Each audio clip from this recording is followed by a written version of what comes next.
So in today's lesson, we're going to talk about grammar again, continue on some of the things that we've been discussing in previous lessons and expand our toolkit to be able to say more things.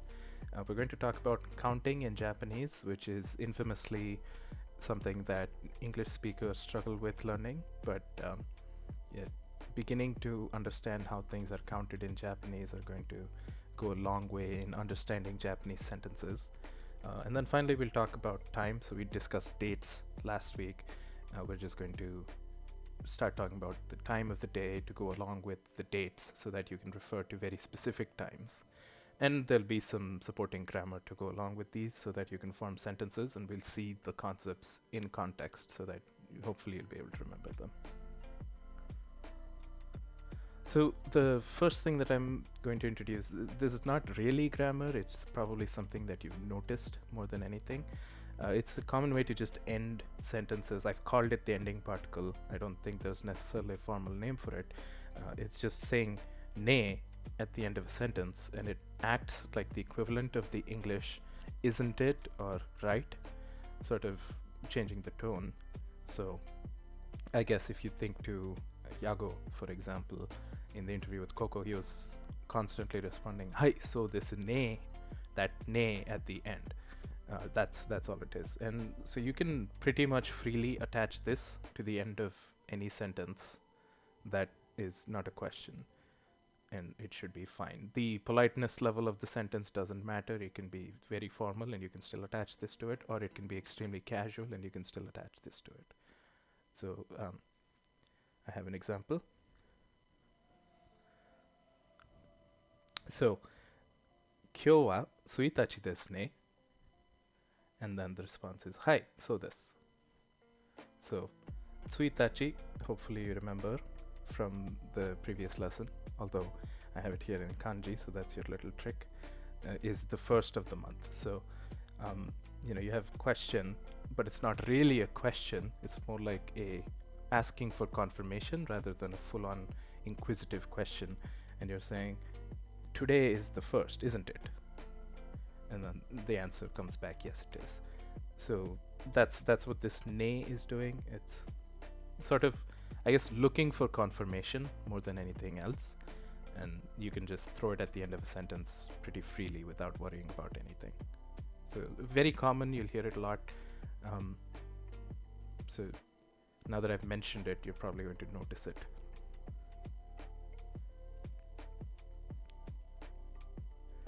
All right, so now that we have that, we can move on to some actual grammar.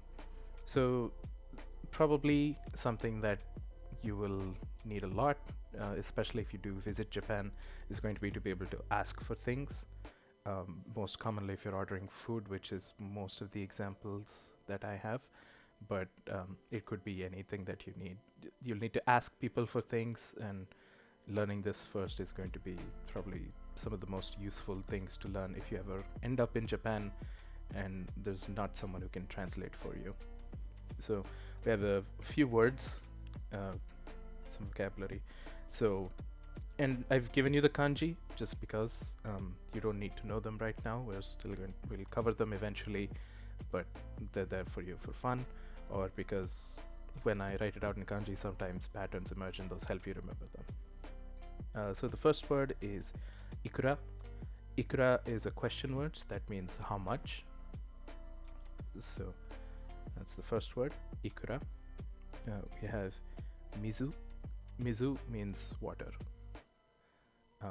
So this can refer to drinking water. It could also just be water in the sea or anything like that. Water is mizu.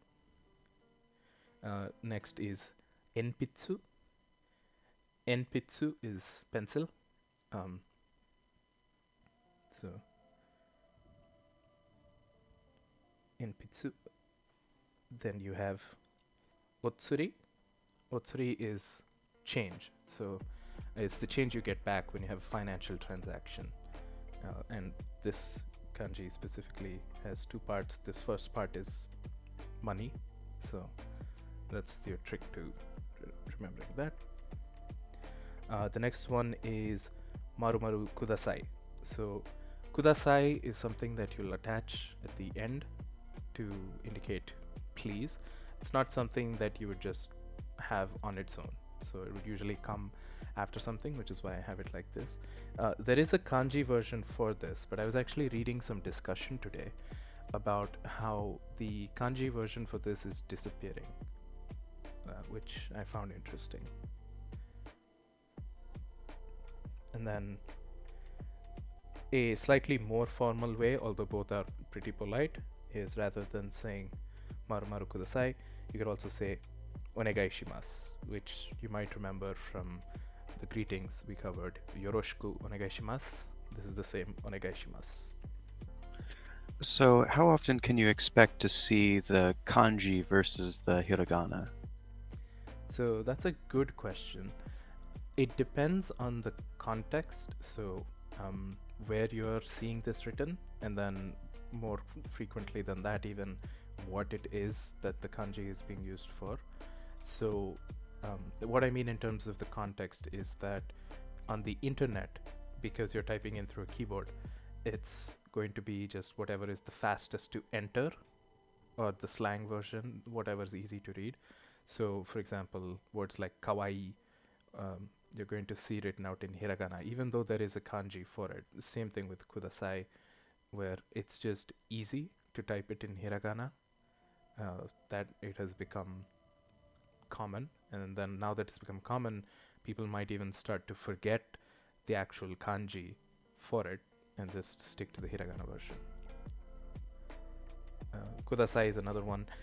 There might have been rules as to when to use the kanji version and when to use the hiragana version, but over time people are losing those, because as you just enter things on your phone or on your keyboard, because it's a predictive text system, it just fills it in and people pick whichever. They don't give too much thought to the actual correct rules. So a similar thing is probably happening, and that's how spelling reform tends to happen in language anyway. So you could think of this as a elementary form of spelling reform, where I guess think of it as like leet speak for Japanese, is to make things hiragana only. In pure literary context, you will see kanji even for things that people stopped using it for, because it's a literary thing. People are trying to be as correct as possible. So, for example, there's a verb aru, which is to be, and that one has a kanji version, even though it's just a. So most people just write it as hiragana because it's such a simple thing to write, as when you compare it to the complex kanji that it has. But in a pure literary context or something ancient or historical, you will see that kanji version because that's the more correct thing. So the next grammatical thing that we're going to learn is the object marker o. Now, I'll remind you that even though in Romaji this is wo, it's going to be said as o. So you could treat this w as if it doesn't exist or it's silent, and it's just o.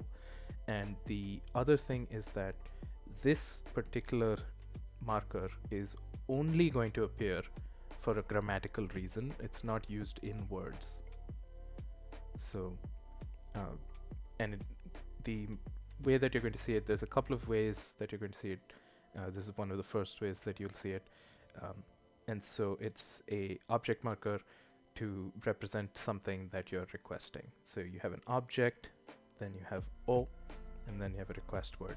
So one of the request words we had, kudasai, for example. So your maru maru goes here, o kudasai. And I have an example. So, mizu o kudasai. So, which is just give me some water, please. And I guess something to notice is that while it's present in the Japanese, there's no English word that sort of correlates to that. So it's just a marker that tells you, please give me the thing that comes before this, which in this case is water. Yeah, Water says put in a link in chat for Tsubasa o Kudasai.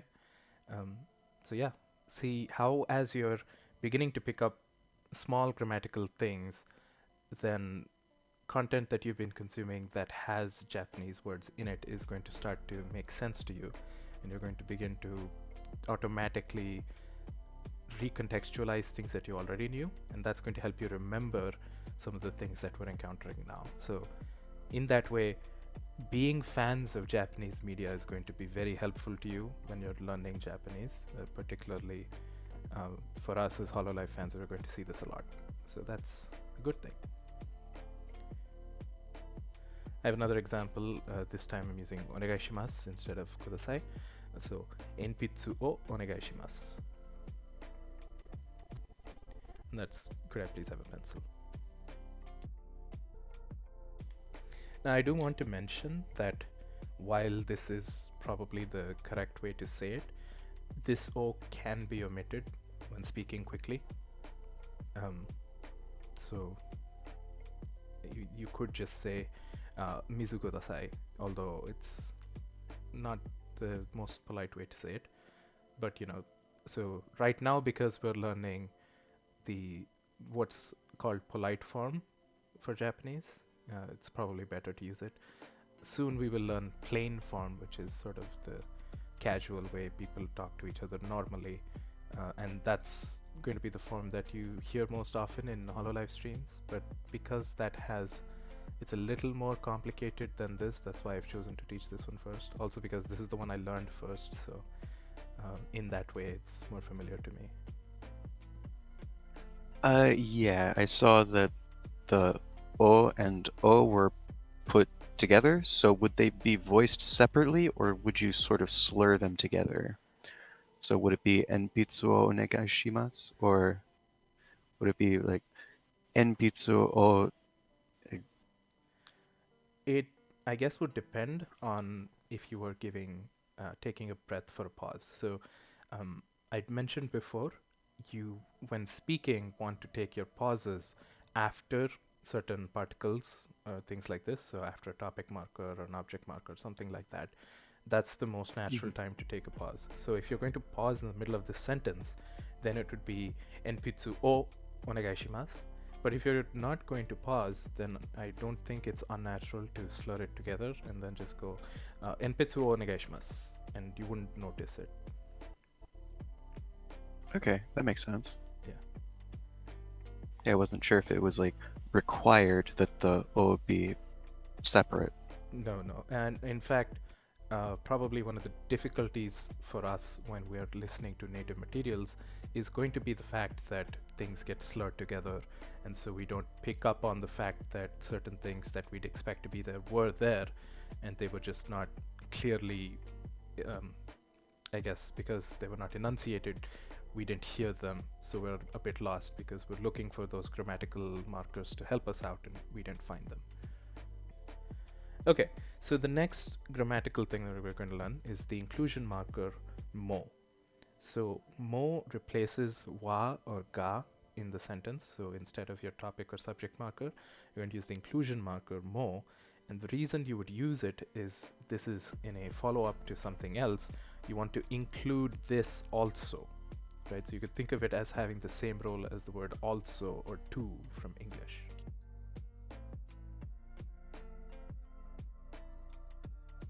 And then the way you'd use it is you'd have whatever it was from your topic or subject in the previous sentence, something similar, context, a topic or a subject, mo, and then the rest of the sentence.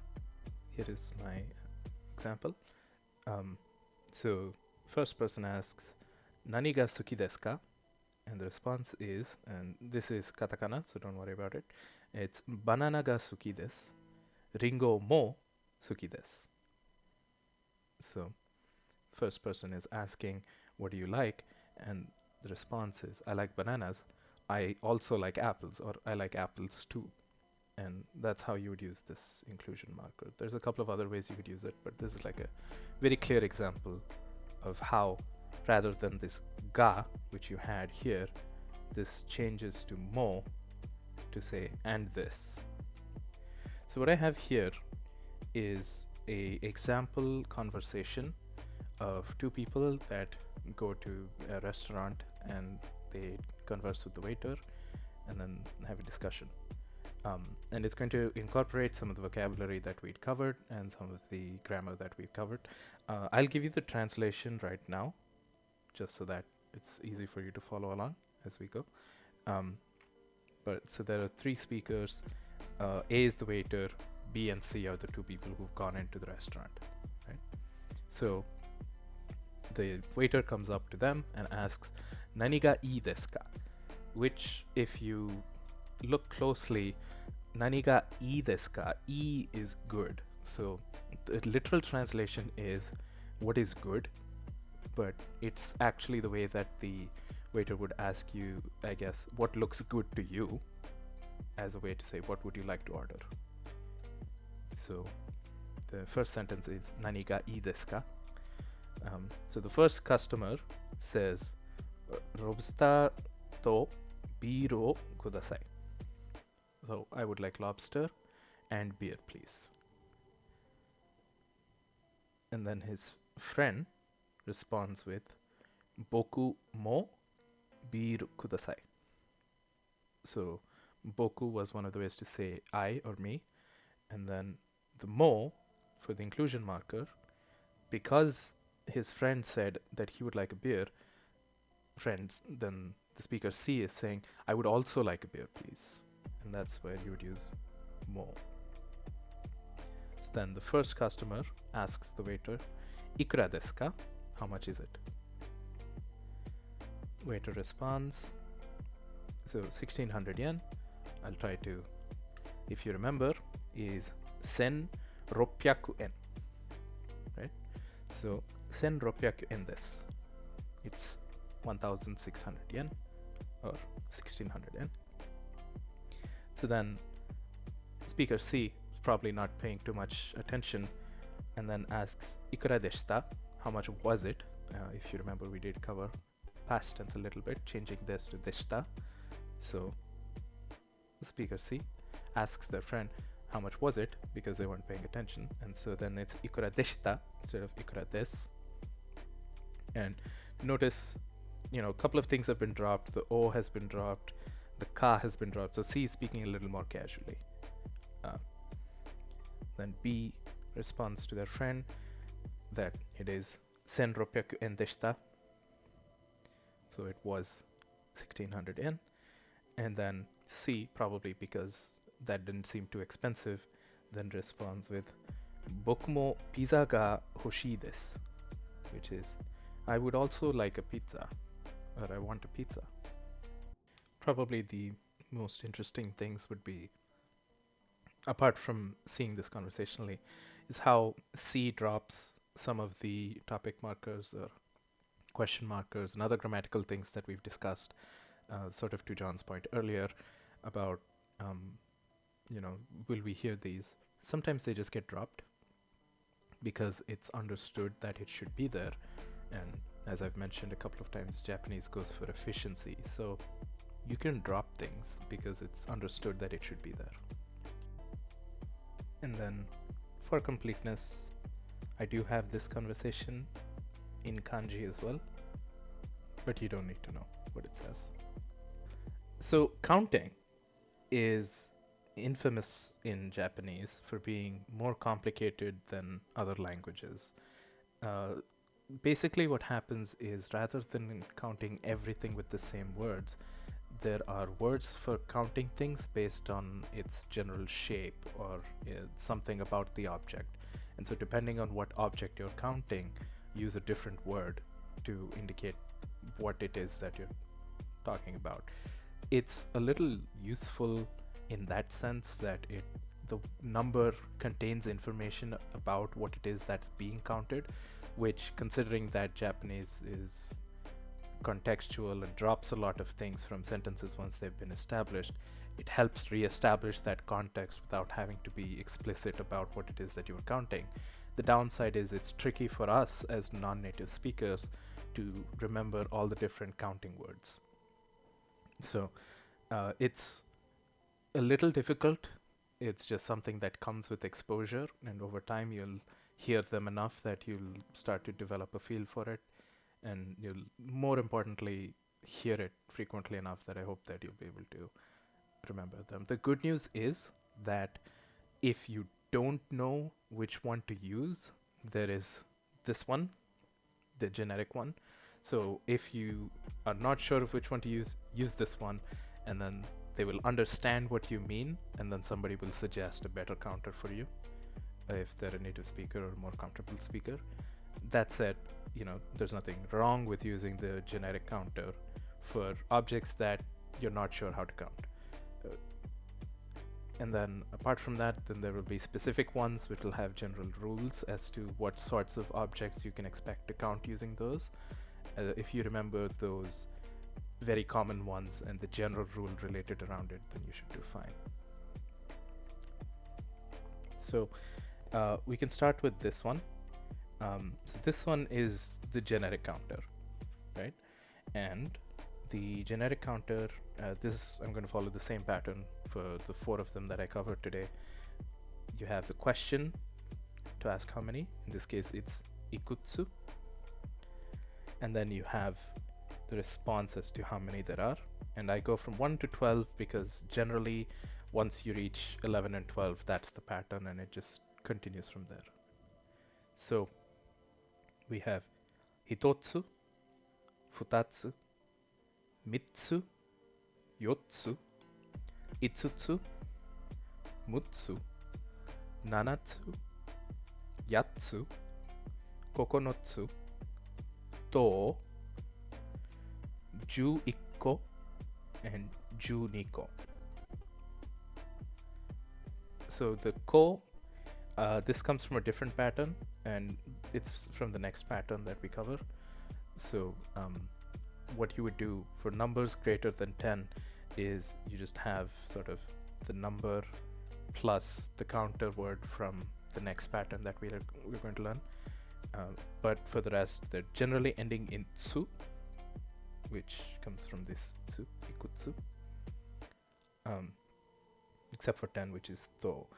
And this is sort of related to a question that John had asked when we were talking about numbers. Specifically, I can talk about the example here. So we talked about how some numbers have alternate names. They also sometimes, as prefixes, will have alternate names. And 3 is one of those numbers where it becomes mi. And in fact, as a little spoiler, the katakana for mi is 3 lines. So these are again derived from kanji. So mi being 3 is an established thing, and so on. Similar thing with, if you remember, muika being the 6th. When we were talking about dates, here you have mutsu. If you remember itsuka being the 5th, you have itsutsu, and so on. So these names are related to that. It's again counting, and these are like word prefixes for each number coming that affect counting as well. So there's no real pattern here other than remember this, which is a little unfortunate. So I'll give you some time to look at it. And then also, I guess, besides counting things, right? So I've called it the generic or the abstract counter because it's generic in that this is the one you use if you don't know what which one to use. But it's also the abstract because things that don't have a shape, so an abstract concept like an idea or something like that, if you're counting those, then because they don't have a shape, this is the counter that you would want to use. By contrast, if something did have a very defined shape, or there was something like you wanted to count humans, humans have a specific counter for them, so you don't want to use this counter for something like that. And again, you're going to have devoicing happening when people say this. So you might hear just hitotsu, futatsu, and you won't hear the u at the end voiced. That's again, it's devoicing. It's something that Dogen has a really good video about how and why that happens and the rules that affect it. You probably might have heard these in anime when someone is saying like, oh, there are 3 reasons why I knew this would happen. So then they go off in a list and they're like, hitotsu, and then the first reason, futatsu, and then the second reason, and so on. So the next counter we're going to cover is the non-ko counter, and you can see here, this ko is the kanji from here. It's the same one. This is because, as I mentioned, when you go beyond 10, then the ikutsu counter is going to follow the same name as the nanko counter. They'll have the same names after that. But there are specific names there, and then this is for the first 10 at least, you wouldn't use those. So the non-ko counter is to count small round things, so fruits, balls, things like that. So generally something that's actually physically there and is, sort of globular. It doesn't have to be perfectly round, but it's roughly round, right? And then they're all going to end in ko, and this is the words are ikko, niko, sanko, yonko, goko, rokko, nanako, hakko or hachiko, kyuko, juko, and then ju-ikko, ju-niko. Which again you can see is like ju, and then the ikko is this ikko, and so on. So that's the pattern. So even when you're building bigger numbers, you just have to attach whatever the ending here is to the bigger number and you're set. And again, you can use this kanji so that you don't have to write out the big hiragana version for big numbers. Alright, so the next thing is after counting long or cylindrical things, so things like bottles, pens, legs, whatever, right? And the word is nanhon. I have a typo here. This is just nanhon. So let me just write this down again. It is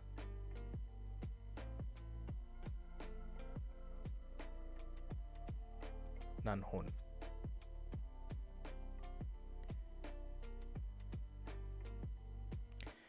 Yes, Kuro, that is the kanji for book. So that's observant of you.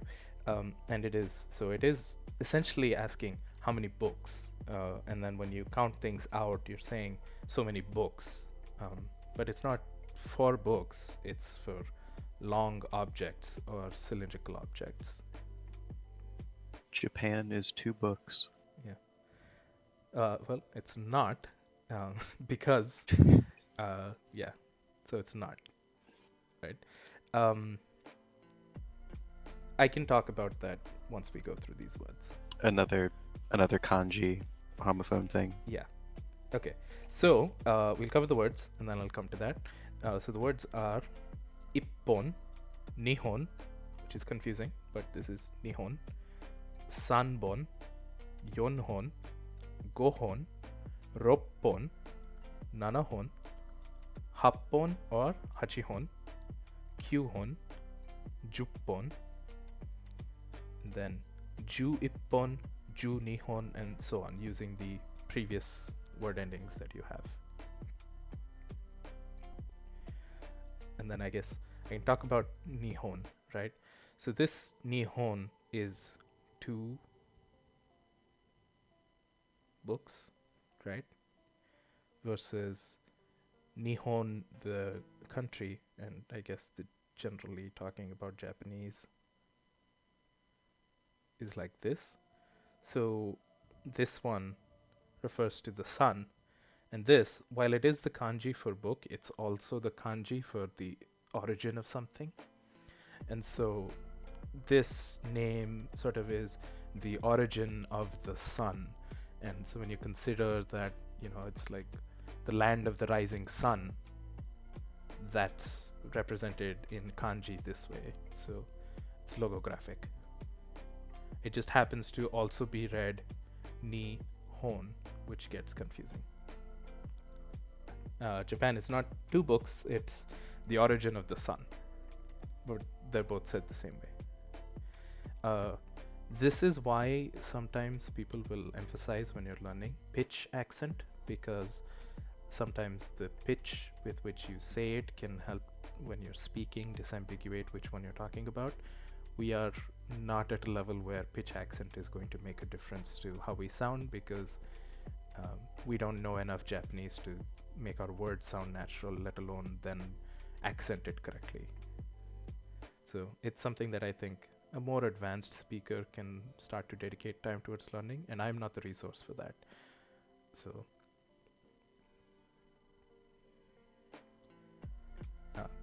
anyway, this is the non-hon counter, and then, sort of bizarrely, even though this is used for long cylindrical things, this is also used for video cassettes, for example, teeth, things like that. It's sometimes there will be weird objects that count under these, and there are reasons for it, but they're not immediately obvious to us. It would be something where they're like, that's like this, and as an English speaker, that's not a comparison you would make, but as a Japanese speaker, it's a comparison that seems okay. Also, very confusingly, books don't use this counter. So, Okay, that's immediately confusing. Yeah, the books use the tatsu counter. Use book kanji for book counting? They don't, because if they did, then you'd probably get confused as to, are you saying there are two books, or are you saying there are... Oh, Yeah. Okay. All right, moving on. This is our final counter for today, but there will be more, but we'll come to those at a later time. This is the non-mai counter. So this is used for thin or flat things, specifically things like paper, plates, CDs, things like that. So it's something that's thin or flat, right? And this one is a very simple one because it's basically just number plus mai. So ichimai, nimai, sanmai, yonmai, gomai, rokumai, nanamai, hachimai, kyumai, jumai, right? Ju ichimai, ju nimai. Very simple one. In general, if somebody uses a counter and they're more experienced in Japanese than you, and it's not the counter that you would immediately use, then it's worth asking why that counter was used. And if they don't know either, then you could search it, and there's probably an interesting story behind it. That said, if you're not sure which one to use, there was the ikutsu counter that you could always use for generic things. It's never wrong to use that if you're not sure, except for, very, very specific things like counting people or counting animals or something, where it would seem, I guess, living things have their own counters, and it would seem like using an inanimate counter on a living thing is weird. But apart from that, if you're talking about inanimate objects, you can default to the ikutsu counter if you're not sure which one to use. All right. So hopefully this is the easiest counter for you to remember right now, because it's just number plus mai, and then it has this kanji, but you don't have to know it right now. So let's use these in some sentences. Again, I have some katakana here. I think I basically mixed up when we teach katakana and when we start using it in sentences. I was planning to do katakana next lesson, but I started using it already, so sorry about that. Anyway, pen, this is pen. So, pen wa 5 hon desu. So, go plus hon. So, there are 5 pens. Here's a different one. This is again asking for something. This time you're asking for a sheet of paper. You want specifically one. So, kami is paper. Kami o ichimai kudasai. So, one sheet of paper, please. Okay, so now we're finally going to talk about verbs. Verbs are going to essentially level up your Japanese. You're now going to be able to express not just basic thoughts, but actual sentences. I'll give you general rules as to how to conjugate verbs, and from that point, you can basically use a dictionary to look up whatever it is that you want to say, find the appropriate verb, and then conjugate it to the form that you need, and be able to invent sentences, even though I haven't given you the vocabulary to do it, because there are patterns that you can use. And then also while listening, once you identify the pattern, all you have to do is find what the root verb is, and then you now add that to your vocabulary, and that's an entirely new concept. So first I'll give you a few verbs, and then I'll start talking about verb types and so on. So the first verb is iku. Iku is to go. So that's a very common one that you'll see a lot. Next is kuru. Kuru is to come. So it's the opposite of going, coming, right? So you have iku to go somewhere, and then kuru to come. But kuru is different from kaeru. Kaeru is to return home specifically. So kuru would be if somebody is in a different country and you're talking to them over the phone and they ask you, when are you coming here? Then kuru is the verb that they want to use. But kaeru is specifically to say coming back home. And you might remember when we talked about tadaima and okaeri, that kaeri is kaeru. It's the same one. And then finally we have wakaru. Wakaru is to understand something, and it's a good one for us to know because once you learn how to conjugate wakaru, you have a general way to say I don't understand, which will get you through most Japanese conversations, because saying I don't know what you're saying is a quick way to get help. So you have iku, kuru, kaeru, and wakaru. You might have noticed they're all ending in u sounds, and then many of them end in ru sounds. This is something to do with how verbs are written. In the dictionary, verbs are written in ending in the u sound, and that's their dictionary form. So anytime you see a verb just on its own like this, it's going to end in an u sound.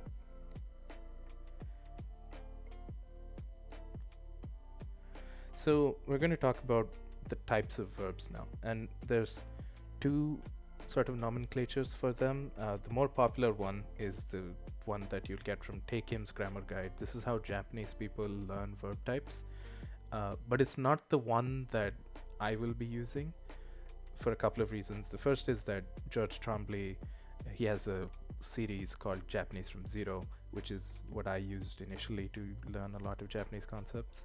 And I preferred this while learning because it seemed more intuitive to me to identify things. I also agreed with his point in general about just because something was taught a certain way doesn't mean that we can't improve on it. And I thought that this does improve on it.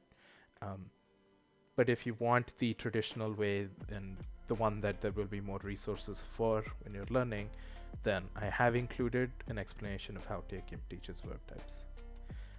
They are the same under the hood, it's just the names change, and then there's going to be slight differences in which gets classified where, but they effectively have the same function and the same patterns as to how you deal with them. And the main thing that's changing is because the names for the verb types changes.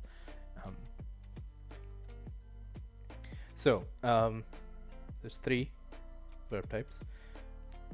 So the Japanese from 01, the George Trombley nomenclature is there are regular verbs, iru-eru verbs, and irregular verbs.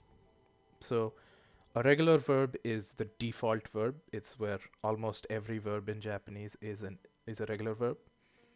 And so it means that it ends in an u sound. So iku is a regular verb. The u sound can be a ru sound. So you have this one here, kaeru. This also ends in a ru sound. That's also a regular verb. Even though, it ends in a ru sound, rus are u sounds, so it's a regular verb. The second type is called an iru-eru verb. So an iru-eru verb ends in a sound that rhymes with iru or eru. So it's not just ru, the preceding vowel sound is going to be e or e. So you have iru eru verbs. And the examples are taberu, so eru taberu, right? And kaeru. This is confusing because we just talked about kaeru being a regular verb, but if you notice the kanji here, this is kae plus ru. This is to return home. This one is kaeru. The e gets separated out here. This is to change something. So this is an iru-eru verb. It's a little confusing. Don't worry right now about iru-eru verbs. We'll talk about them later. But basically, you have, or I guess I do cover them today, but you have regular verbs ending in u sounds. They can end in iru or eru also, but those would be iru-eru exceptions are regular verbs. And then you have iru-eru verbs, which are specifically ones that end with an iru or eru sound. And then you have irregular verbs. There are only two. One is kuru, which is to come, and the other is suru, which is to do something. So these have special conjugations that you just remember and you're fine. By contrast, this is how Teikim, and I guess by extension Japanese students learn things, is you have u verbs and ru verbs. So u verbs, same examples, they end in u, and iku is a u verb and kaeru is an u verb because it can end in a ru. That's fine. But then there's ru verbs. Ru verbs end in a ru sound, and then the preceding vowel is either e or this should be e. So you can see how that is an iru-eru verb essentially, because if it's a, e, or sorry, if it's a or o or u, then those are not ru verbs. So it's a confusing nomenclature. It's also confusing because when you see the name ru verb, you'll be like, but you know, kaeru ends in a ru, and most verbs in fact will end in a ru. Why are those u verbs and not ru verbs? So that's why George Trombley changes the name to iru-eru as opposed to just ru. But again, it's the same verbs here. Taberu has that ru preceded by a sound that is e or e, so that becomes a ru verb.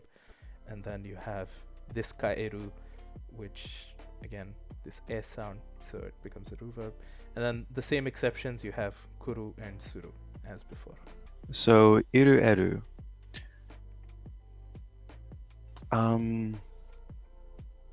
Can it be implied from iru-eru that aru, uru, and oru are not verbs? No. There are verbs like that have aru, oru, or uru in them. Those would be regular verbs. Hmm.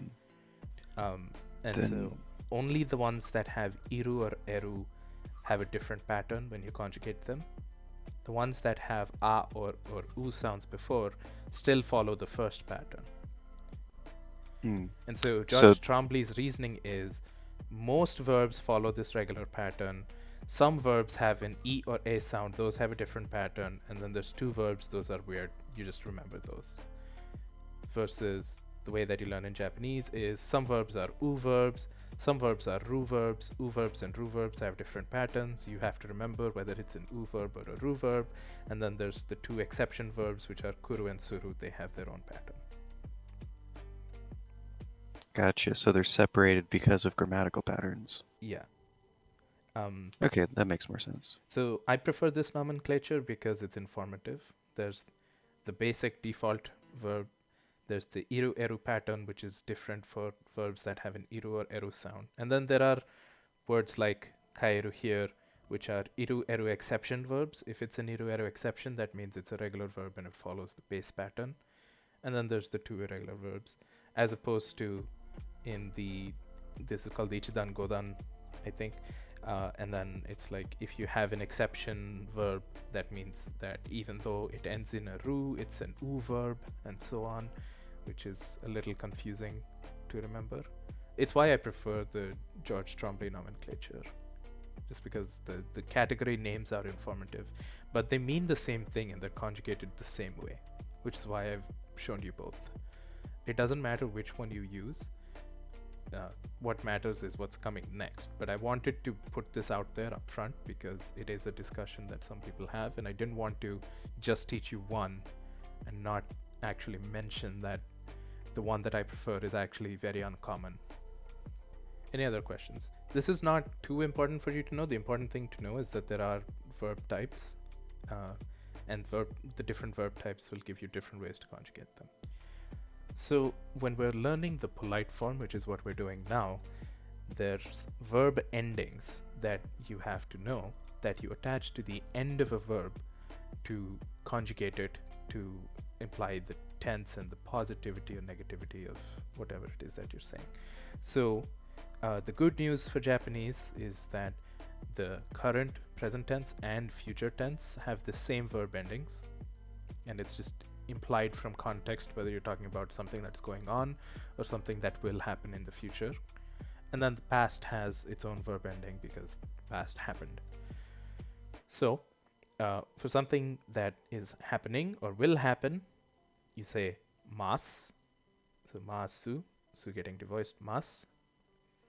For something that will not happen or isn't happening, so that's present or future negative, right? So not happening, that's masen. The past version of mas is mashita, and the past version of masen is masen deshita. Right? So similar to how des becomes deshita, mas becomes mashita, and then masen becomes masen deshita. Right? So this is very important. We can spend some time on this slide if we needed to make sure that you get this. Are there any oddball exceptions to this rule, or is this just the case? This is how you would so these are the verb endings. How we apply these I'm going to cover still, but these are all the same. These don't change. So in the polite form, this is how you express the tense and positivity or negativity. Okay, and Romaji, no problem. So this is mas. I'm putting the U in brackets because it's not voiced. Then this is masen. This is mashita. And this is masen deshita.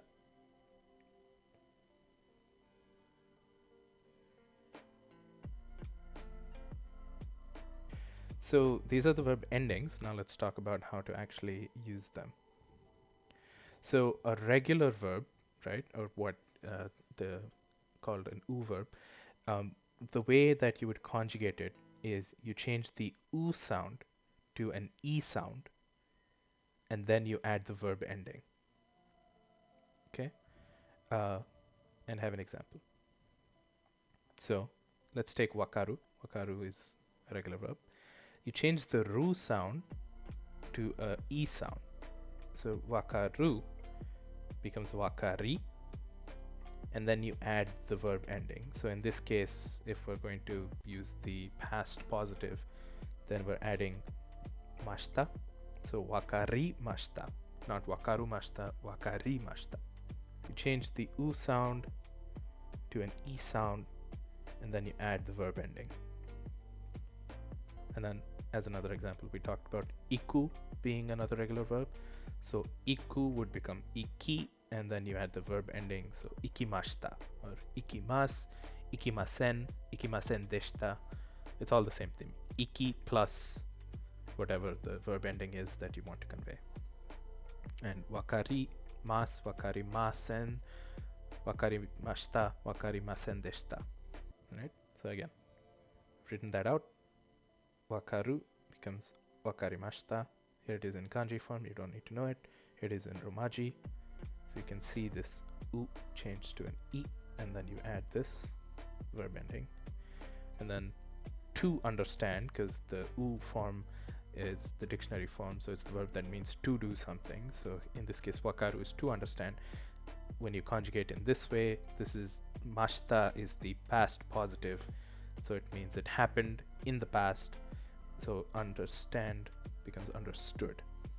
Okay, so that was how to conjugate regular verbs. This is now how to conjugate iru-eru verbs. They have a slightly different pattern, arguably an easier pattern. Instead of changing the u sound to an e sound, since we know that iru-eru verbs are always going to end in a ru, you drop the ru and you add the verb ending. That's it. Right? So, I have an example. So we had taberu, which is to eat, right? So you drop the ru, you have tabe, and then you add the verb ending. So again, we'll stick with mashita, which is happened in the past. So tabe mashita, I ate it. So it's not taberimas or taberimashita. That's incorrect because it's a iru-eru verb. It would become tabe plus the verb ending tabemashita. So you can see it again here written out. So taberu becomes tabemashita. You drop the ru, add the verb ending. So specifically, the mnemonic that Judge Trombley used was iru-eru drop the ru, which I thought is also really helpful. Another reason to use this naming, although I guess you could argue ru verb drop the ru also works. All right, so let's take this new verb, miru. Miru is to see something, and here I have the verb conjugation, all the forms, and I'll let you actually tell me if this is a regular verb or an iru-eru verb, right? But what we have is mimas, mimasen, mimashita, mimasen deshita, and those respectively mean I am seeing or will see, I am not seeing or won't see, I saw, and I didn't see.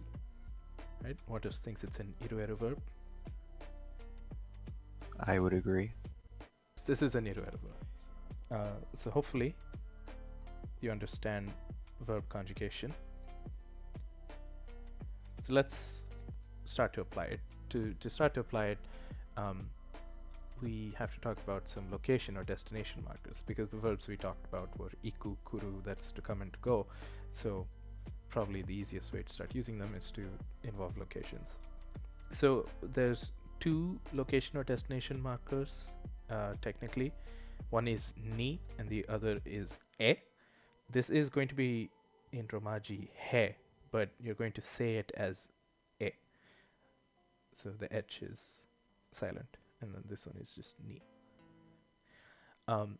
So technically, use ni when you're saying that you're going to a specific place, and you use e when you're saying an abstract sort of direction or something like that. So it's not necessarily a specific place, but just a general location that you're talking about. That said, e is not used as frequently, and you can just use ni even when you're talking about abstract places. It's not wrong to use ni for general places, but there is technically a distinction. And then the way that you would use it is you'd say whatever place it is, ni, and then the rest of your sentence, or whatever place it is, e, and then the rest of your sentence.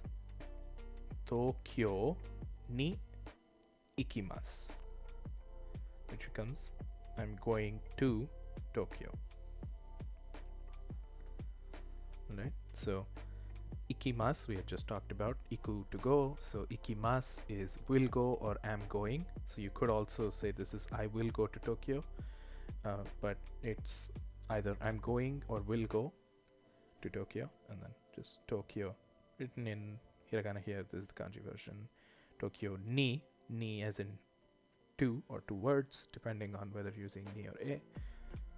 Ikimasu. Here we have an example of using e. We have minami e ikimasu. So minami is the direction south. So minami e, because you're just going in the abstract in a direction south, you're not going to a specific place. Minami e ikimasu. Although, as I mentioned, you could just say minami ni and you're not wrong. It's just that you can say e, so I'm covering that. This is also a possibility.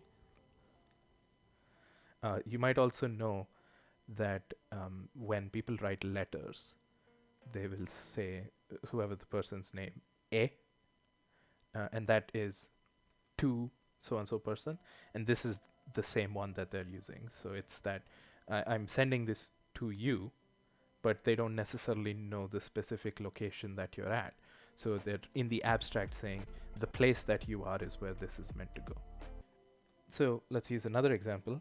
This one is gakko ni ikimasen, which is gakko is school, so I'm not going to school, or I will not go to school.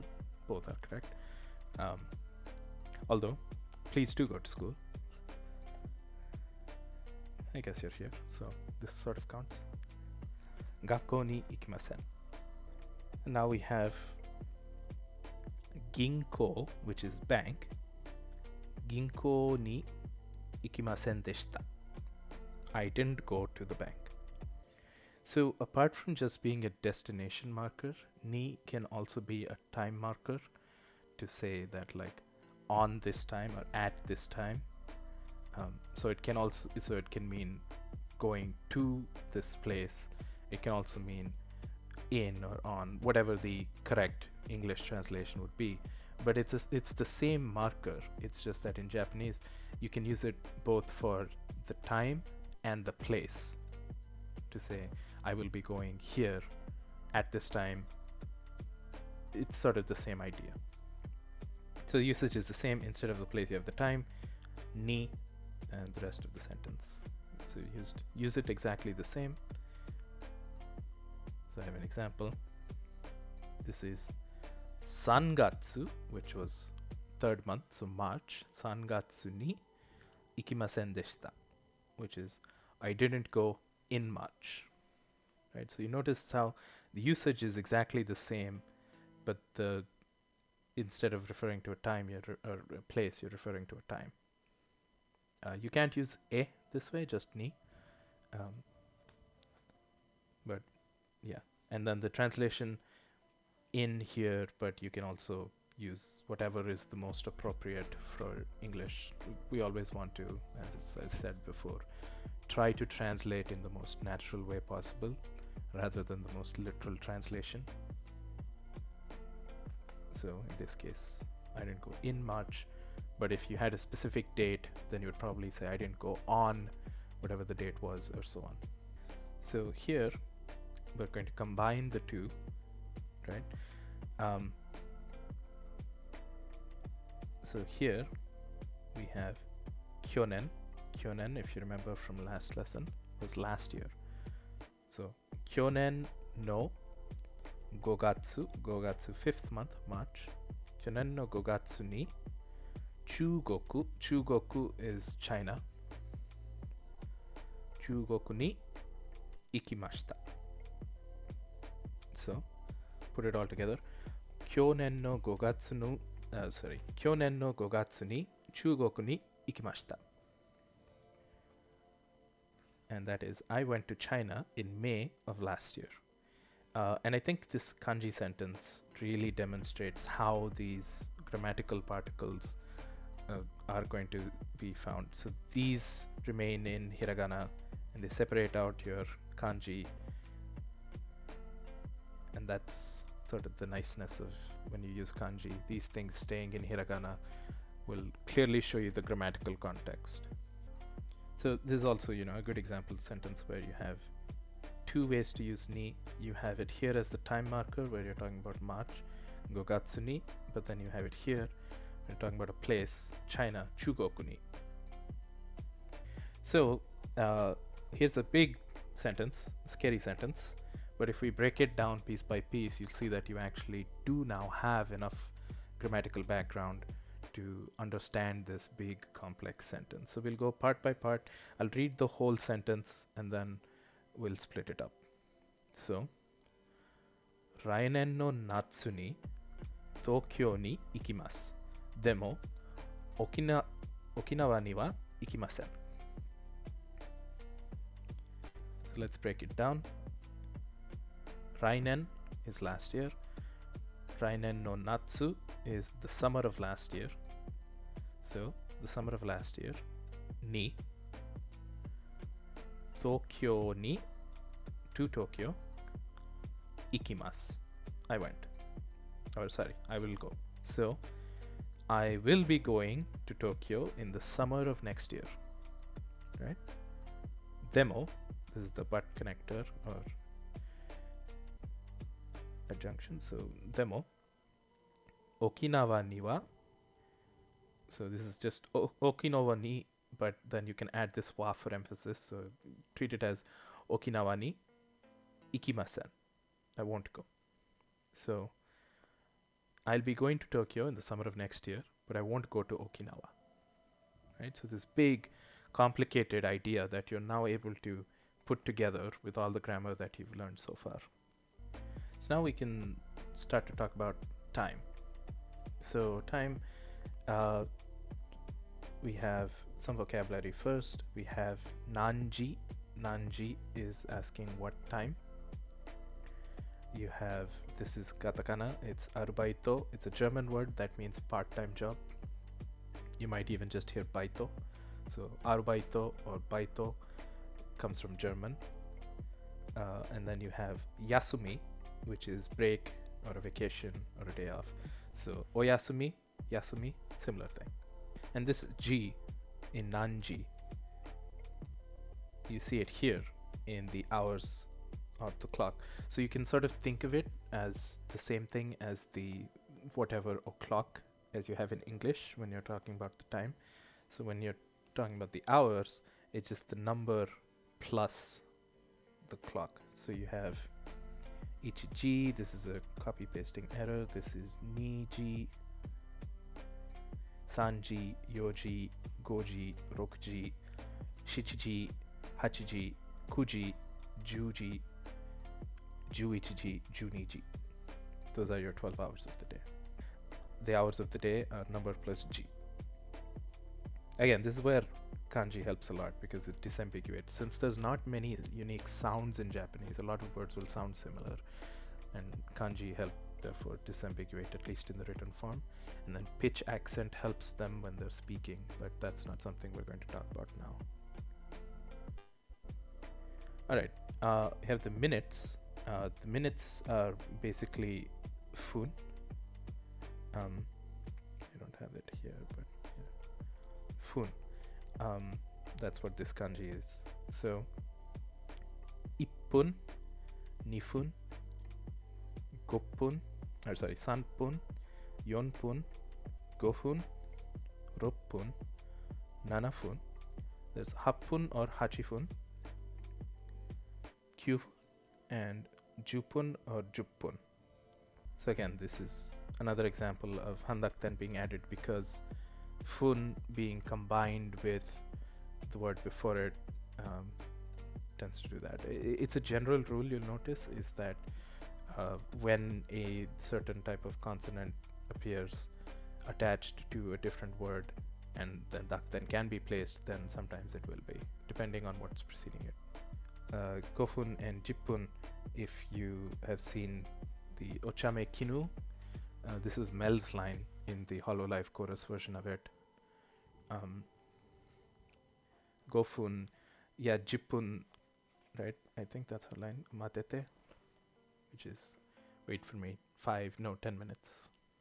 You will see these in places you don't expect. And then when you do, you'll realize like, okay, that's how it is.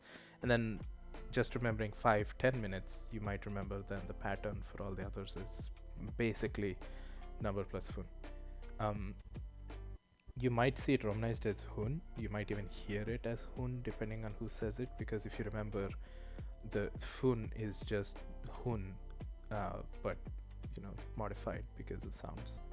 And then we can talk about minutes in increments of 10. So we had jupun or jippun.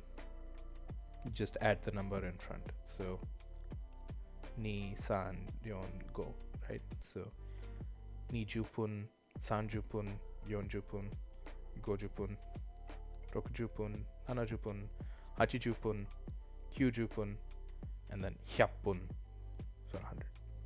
You're not likely to need up to 100. It's just because at that point you could hours plus minutes, right? So here it's just, your multiple of 10 and then your word ending. You could use jupun or you could use jippun. Either one is fine. Yeah, Guru, that's correct. 22 minutes is niju nippun. Not nippun, but nifun. You have to use the correct one.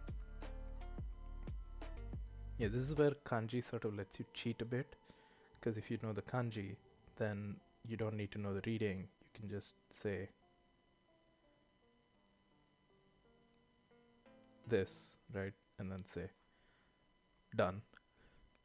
You don't need to know how to read that. You know that you're saying 22 minutes, but it is, not correct, and you won't understand when people talk. So let's use this in sentences. Nanji ni ikimasu ka? So let's break that down. We know ikimasu is to go, will go rather, or am going or will go. Ka is the question, so ikimasu ka is when will you, essentially, right? And that's what nanji is, what time. Nanji ni, at what time will you go? And response is hachiji ni ikimasu. I'll go at 8, right? So, you've noticed here that this is 8 o'clock, but we're not disambiguating whether you mean AM or PM, and that could get confusing. So let's introduce some concepts.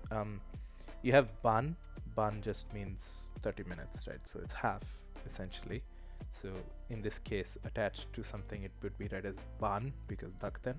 So ban would be half past, essentially, is the best translation. It means half, so 30 minutes past. And then you have the two words gozen and gogo to mean morning and afternoon, which for our purposes we can then translate as AM and PM.